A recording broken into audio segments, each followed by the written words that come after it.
Welcome back, my friends. Today, we are going to listen to the powerful story of how the Roman Empire rose and fell. This is not only the story of soldiers, emperors, roads, and battles. It is the story of how one small city became one of the greatest powers in history, shaped the ancient world, and left a legacy that people still talk about today. When we speak about Rome, we are not only speaking about old stones and broken temples, we are speaking about law, language, government, engineering, war, ambition, and the dangerous price of power. The story of Rome began in a small place in central Italy. At first, Rome was not the center of the world. It was not a giant empire. It was not a city that ruled millions of people. It was a settlement near the Tiber River, surrounded by hills, farms, and other peoples. The air was filled with the sounds of animals, market voices, footsteps on dirt roads, and the movement of river water.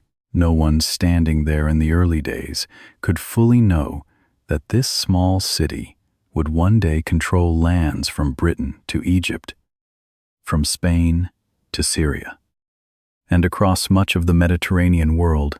Rome's early strength came from its location, its people, and its hunger to survive. The city stood near important routes for trade and movement. It had access to water, farmland, and nearby communities. But Rome also lived in a world where danger was always close. Neighboring peoples could become rivals. Land could be fought over. Power could shift quickly. In that kind of world, a city had to learn how to protect itself. Rome learned that lesson early. At first, Roman society was shaped by families, tradition, and local leaders. Roman stories later spoke about kings, heroes, founders, and legends. Some of these stories mixed history with myth, but even myths can show what a people believed about themselves. Romans liked to imagine that their city was born from courage, discipline, struggle, and destiny. They wanted to believe that Rome was not ordinary. They wanted to believe that Rome had a special future. One of the most important changes came when Rome moved away from kings and became a republic. A republic means that power is not supposed to belong to one king alone. Instead, important decisions are shared through offices, assemblies, laws, and political traditions. The Roman Republic was not a modern democracy. Many people had little power. Women, slaves, and many poor people were not equal citizens.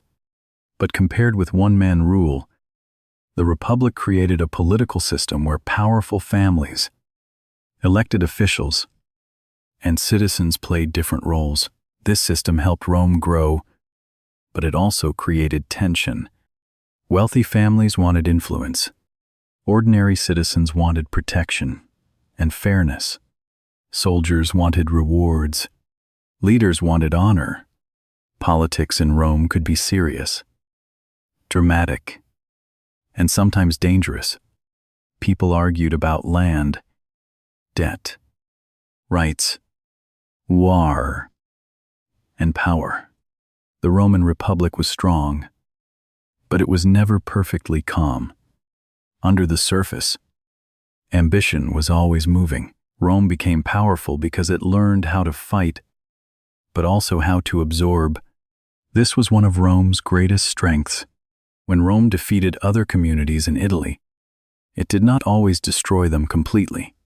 Sometimes it made alliances, sometimes it gave certain rights, sometimes it allowed local people to become part of the Roman system. This helped Rome turn enemies into partners, and partners into soldiers. Over time, Rome did not remain just one city. It became the leader of a growing network. Roman soldiers became famous for discipline. They trained, marched, built camps, followed orders, and fought in organized formations.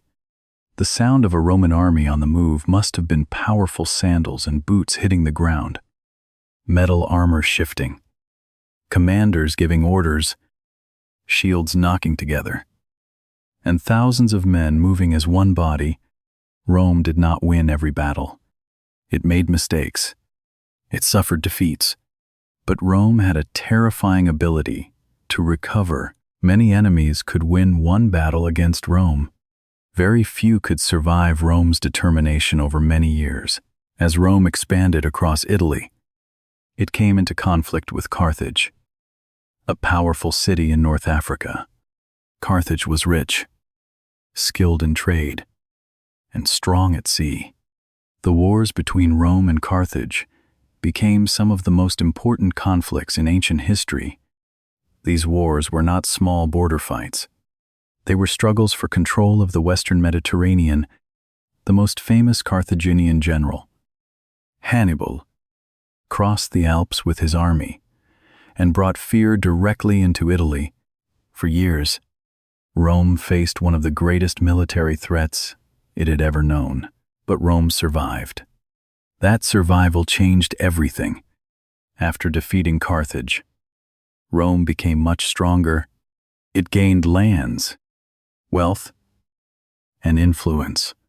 The Mediterranean world began to feel the weight of Roman power.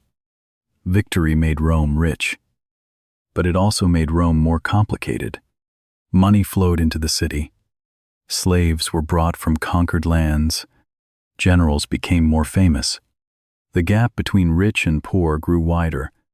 Success brought glory, but it also brought new problems. This is one of the most important lessons in the rise of Rome. Growth can make a society stronger, but it can also make it harder to control. A small city can be governed through old traditions. A large empire needs new systems, new laws, new armies, and new leaders. Rome was becoming too powerful for its old political structure. The Republic had helped Rome rise, but the same Republic would later struggle to control the ambition of powerful men. Still, in this early stage, Rome looked unstoppable. It had discipline, it had soldiers, it had alliances, it had ambition, it had a belief that defeat was not the end. Each victory made Rome larger. Each war made Rome more experienced. Each new road, Solone, and alliance pulled more people into its world. The small city near the Tiber River had become the strongest power in Italy. Then it became the strongest power in the Western Mediterranean. Soon, it would become something even larger, an empire in all but name.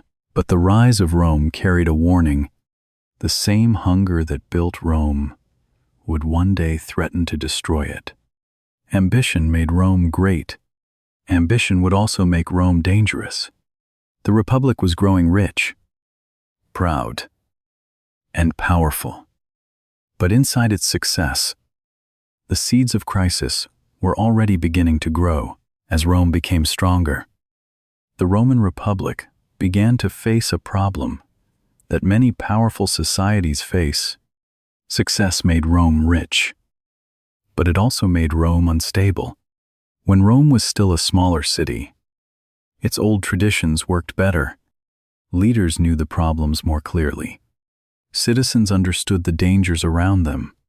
The army fought to protect the city and its allies, but after Rome defeated great enemies and gained control across the Mediterranean, everything became larger. The land was larger. The money was larger. The army was larger. The ambition of powerful men also became larger. After the wars with Carthage, wealth flowed into Rome. Gold, silver, grain, slaves, and land came from conquered territories. Roman generals returned home with fame and treasure. Rich families became even richer. They bought large estates and used slave labor to work the land. This created a serious problem for small farmers. Many Roman citizens had once owned modest farms. They worked the soil, raised families, and served in the army when Rome needed them. But long wars kept many farmers away from home for years. When they returned, some found their farms damaged, full of debt, or impossible to keep. Wealthy landowners bought more and more land, while ordinary citizens lost their place in society. The streets of Rome grew crowded with people looking for work, food, and hope. Imagine a city full of noise, merchants shouting, carts moving over stone roads, crowds gathering in public spaces, and politicians speaking loudly to win support. Rome looked powerful from the outside, but inside the city, tension was rising. Poor citizens wanted land and fairness. Wealthy senators wanted to protect their power. Soldiers wanted rewards after fighting in long wars. Generals wanted loyalty and glory. The Republic had to hold all these forces together. But that became harder every year. Some leaders tried to reform the system. They saw that Rome's success was creating deep inequality. They wanted to give land back to poor citizens and reduce the power of the richest families. Two famous brothers, Tiberius and Gaius Gracchus, became symbols of this struggle. They tried to help ordinary Romans, but their reforms frightened the powerful elite. Politics became violent. Instead of solving problems through debate and tradition, Roman leaders began using mobs, threats, and force. The deaths of the Gracchus brothers showed that the Republic was entering a dangerous new age. Rome could conquer foreign enemies, but it was beginning to fight itself. Another major change came from the army. In earlier times, Roman soldiers were often citizen farmers. They fought for Rome, then returned to their land. But as wars became longer and more distant, this old model became difficult. A general named Marius changed the army by allowing poorer citizens to become soldiers. This made Rome's military stronger in some ways because more men could serve, but it also changed loyalty. Soldiers began to depend more on their generals for pay, land, and rewards. Instead of feeling loyal only to the Republic, many soldiers felt loyal to the commander, who could give them a future. This was one of the most dangerous changes in Roman history. When an army becomes loyal to one man instead of the state, politics can become war. Generals with loyal soldiers could pressure the Senate. They could threaten rivals. They could march on Rome itself. The Republic had created powerful military leaders, but it had not created a strong enough system to control them. The first great warning came with Sulla, a Roman general who used his army to take control of Rome. This was shocking. Roman tradition said that armies should not be used to settle political conflict inside the city. But once that line was crossed, it became easier for others to cross it later. Sulla showed that power could come not only from laws and elections, but from soldiers after him. The Republic was never the same. Ambitious men learned a dangerous lesson. If you had the loyalty of an army, you could challenge the entire political system. Then came a new generation of powerful leaders. Pompey was a great general. Crassus was one of the richest men in Rome. Julius Caesar was ambitious, intelligent, and extremely skilled at winning public support. These men formed a political alliance that helped them gain influence. But it also showed how weak the Republic had become. Power was no longer held safely by institutions. It was being divided between powerful individuals. Julius Caesar became one of the most important figures in Roman history. He built his reputation through military success, especially in Gaul. His campaigns brought him wealth, fame, and the loyalty of his soldiers. To many ordinary Romans, Caesar looked like a hero. He was bold, generous, and successful. To many senators, he looked like a threat. They feared that he wanted too much power. They feared he would destroy the republic and make himself king in everything but name. The conflict between Caesar and the Senate became impossible to avoid. When Caesar crossed the Rubicon River with his army, he made a decision that changed history. He was not only moving soldiers across water, he was crossing a political line. He was challenging the authority of the Republic. Civil war followed. Romans fought Romans. The empire that had defeated so many foreign enemies was now being torn apart by its own leaders. Caesar won the war and became the most powerful man in Rome. He introduced reforms and tried to reshape the state, but many senators believed he had become too powerful. In 44 BC, Caesar was assassinated by a group of conspirators who claimed they were saving the Republic. But killing Caesar did not save the Republic. It only created more chaos. More civil wars followed. More armies marched. More leaders fought for control. This is the second lesson in the story of Rome. A republic can be destroyed, not only by outside enemies, but by internal ambition, inequality, and the failure to protect its own rules.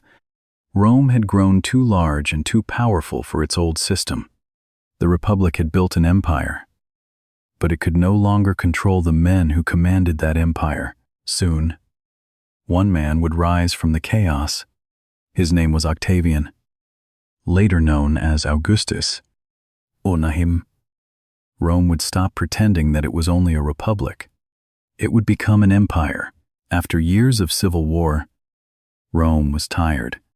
The city had seen too much blood, too much ambition, and too many powerful men fighting for control.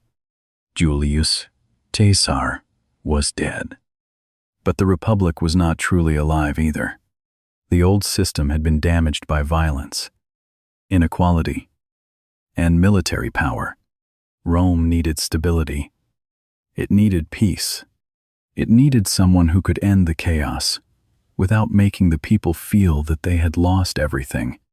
That person was Octavian, the adopted son and heir of Julius Caesar. Octavian was not the strongest-looking man in Roman politics. He was young, careful, and often underestimated. But he had something more important than physical strength. He had patience, intelligence, and political skill. He understood that Rome did not only need a ruler, it needed a story that people could accept. Romans hated the word king.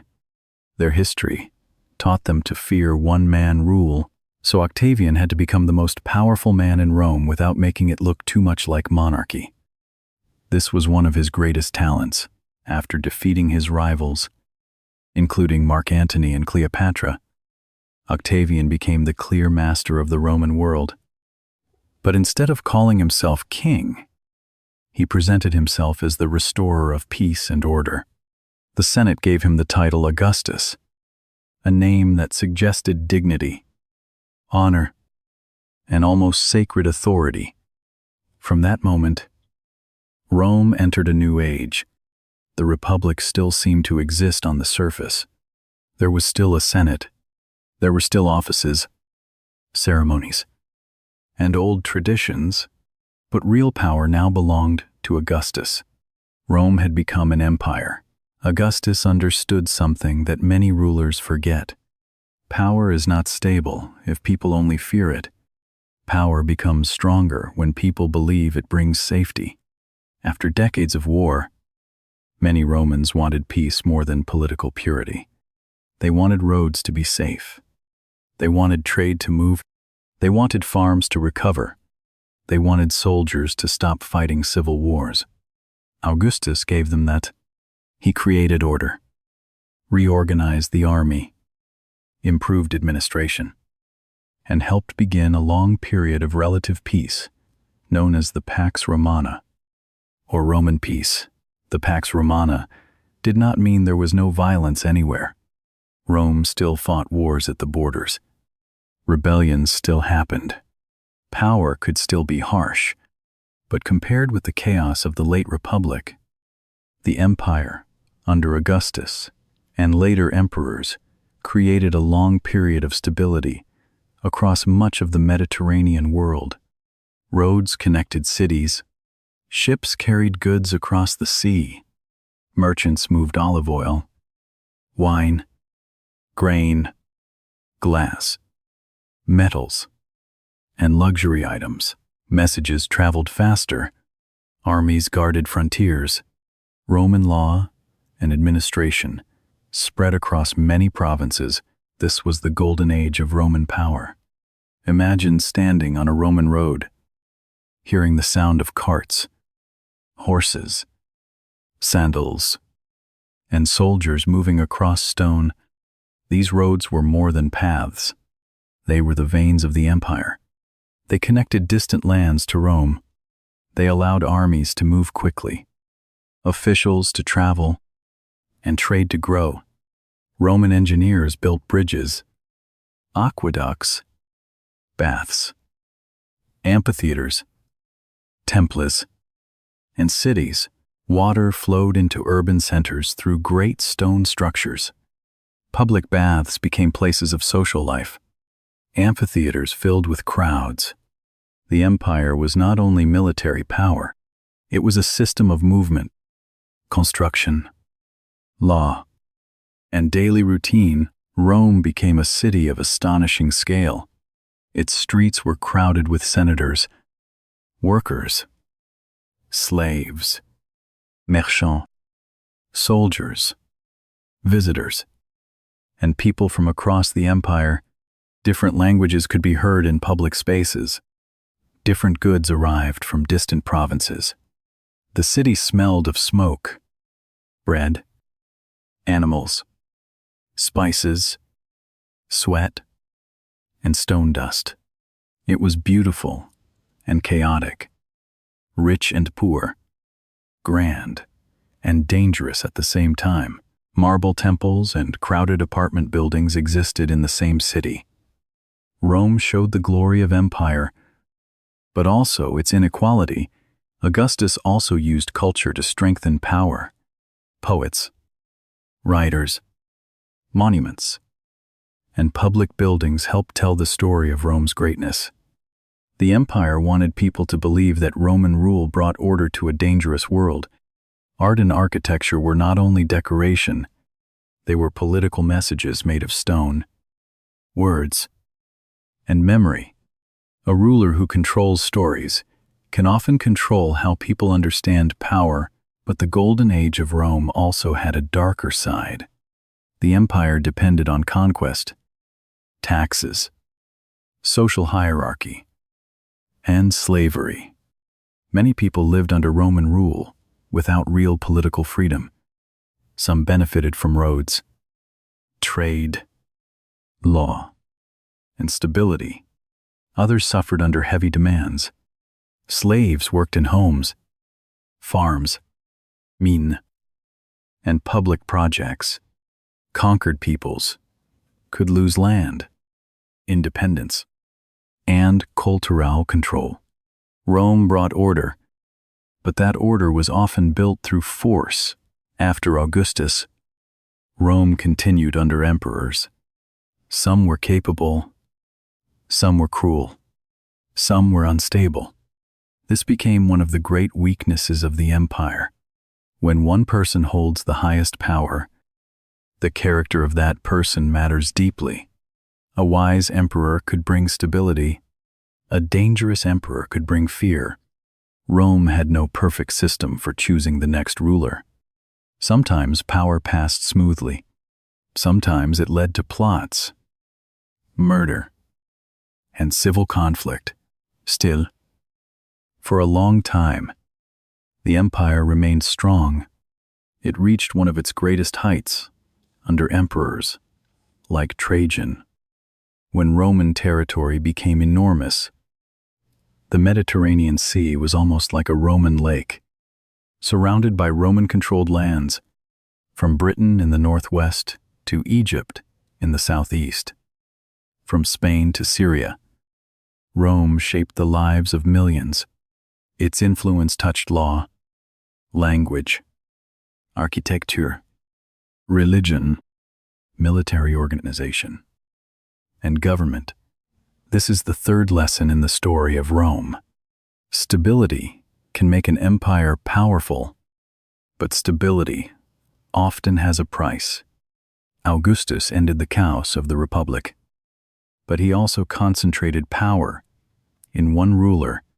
Rome gained peace, roads, wealth, and order, but it also accepted a system where freedom was limited, inequality remained deep, and the future depended heavily on the strength of emperors. For a while, Rome looked almost eternal. Its roads stretched across continents. Its armies guarded distant frontiers. Its cities grew. Its laws spread. Its monuments rose into the sky. But no empire, no matter how powerful, is free from weakness.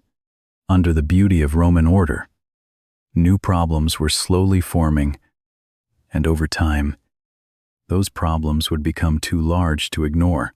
At its height, the Roman Empire looked almost impossible to break. Its roads stretched across vast lands. Its armies guarded distant borders. Its cities were connected by trade, law, language, and administration. From the outside, Rome seemed strong, organized, and permanent. But history often teaches us that great powers can look strongest at the very moment when deep problems are already growing inside them. The fall of Rome did not happen in one day. It was not caused by one battle, one emperor, or one enemy. It was a long process, shaped by many weaknesses that slowly became too heavy for the empire to carry. One of the biggest problems was size. The Roman Empire had become enormous. Its lands stretched across different climates, culture, languages, and borders. Managing such a large empire required money, soldiers, roads, officials, and constant communication. In a small city, problems can be seen quickly. In a géant empire, problems can grow far away before leaders fully understand them. A rébellion in one province, a border attack in another, a food shortage in a distant region, and political trouble in Rome could all happen at the same time. The empire was powerful, but it was also difficult to control. The army was both Rome's strength and Rome's burden. Roman soldiers had helped build the empire, defend its borders, and protect its roads. But maintaining such a large army was extremely expensive. Soldiers needed pay, food, weapons, training, equipment, and supplies. Forts and border defenses had to be maintained. Roads had to be protected. When enemies pressed against the frontiers, more troops were needed. This placed heavy pressure on the economy. Rome needed taxes to support the army, but high taxes could hurt farmers, merchants, and ordinary families. The empire needed strength to survive, but the cost of that strength kept rising. Economic problems became more serious over time. Conquest had once brought Rome great wealth, new lands, gold, slaves, and taxes flowed into the empire. But expansion could not continue forever. When Rome stopped gaining large new territories, it also lost one major source of new wealth. At the same time, expenses remained high. The government needed money for soldiers, officials, public buildings, grain supplies, and imperial administration. Some emperors tried to solve money problems by reducing the quality of coins. This created inflation, which means money became less valuable, and prices could rise. For ordinary people, this made life harder. A coin in the hand did not buy as much as before. Political instability also weakened Rome. A strong empire needs clear rules for leadership. Rome often did not have that. Some emperors inherited power. Some were chosen by armies. Some were killed by rivals. Some ruled only for a short time before being replaced. In certain periods, emperors rose and fell quickly, sometimes through assassination, civil or military pressure. This created fear and uncertainty. If every powerful general could dream of becoming emperor, then the army became a political weapon.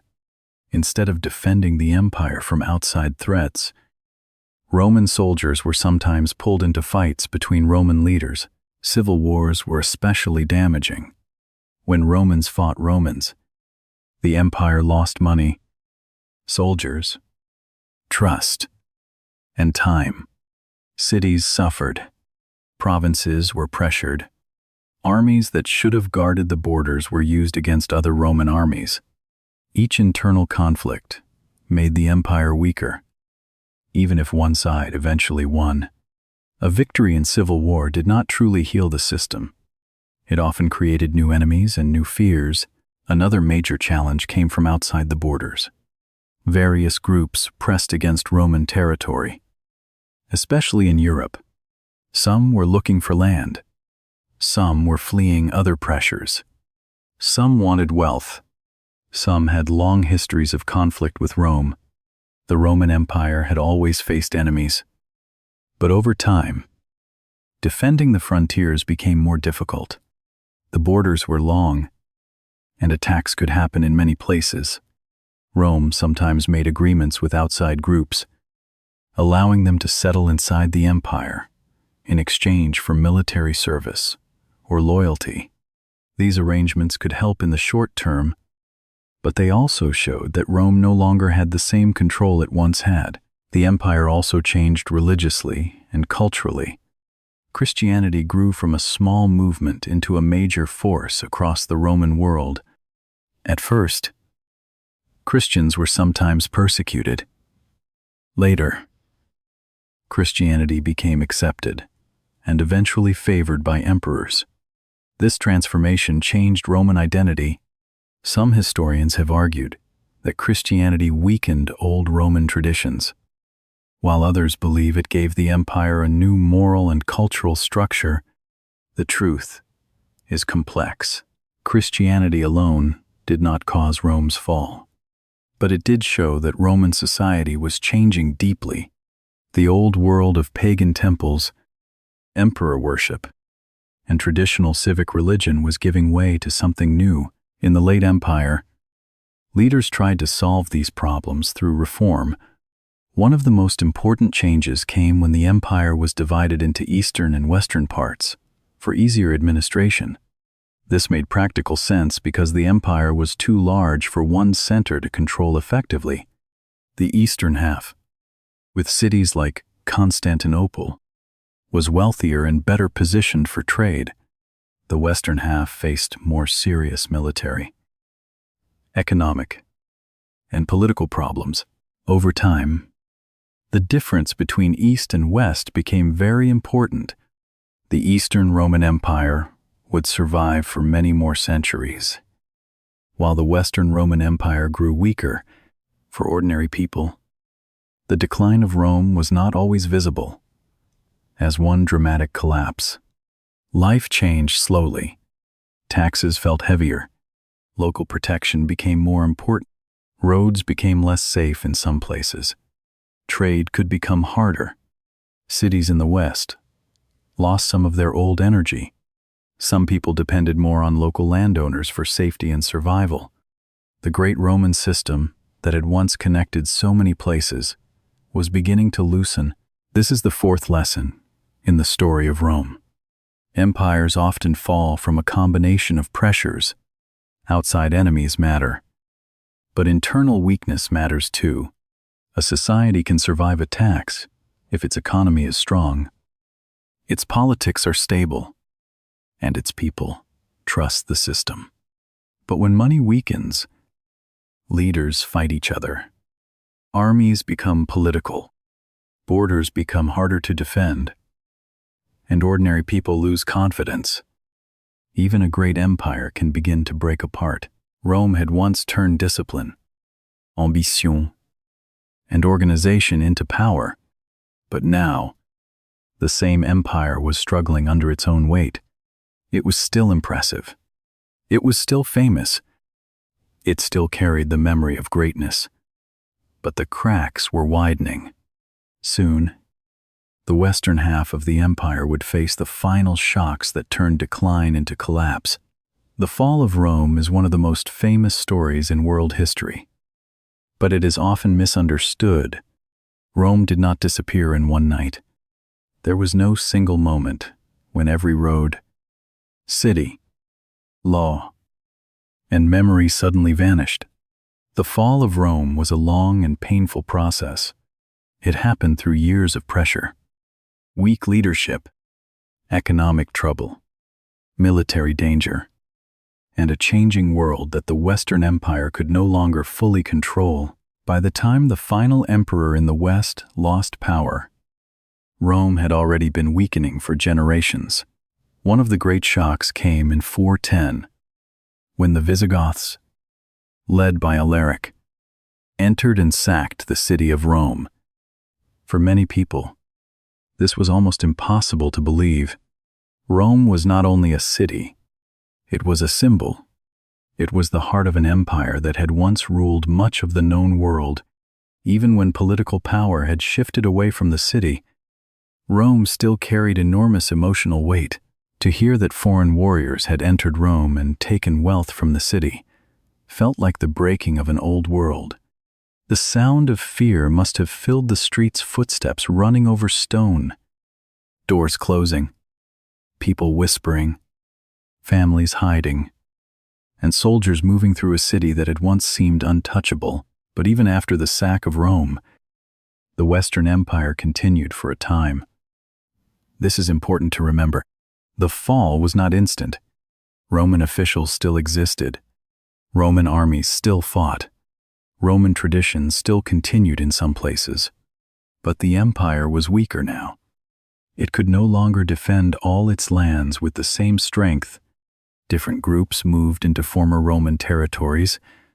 Some came as invaders. Some came as settlers. Some had already served inside the Roman military system. The borders between Roman and non-Roman power became less clear. Another major blow came from the Vandals, who crossed into North Africa and took control of important Roman lands. This was a serious loss because North Africa had provided grain and wealth to the Western Empire. When the West lost these resources, its economic problems grew worse. Rome needed money to pay soldiers, but it was losing the very lands that helped produce that money. This created a dangerous cycle. Less money meant weaker defense. Weaker defense meant more land could be lost. More lost land meant even less money.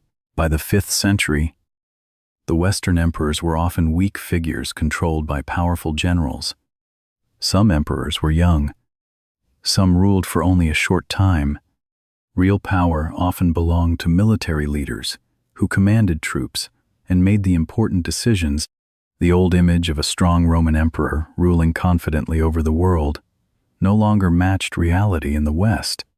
The system had become fragile.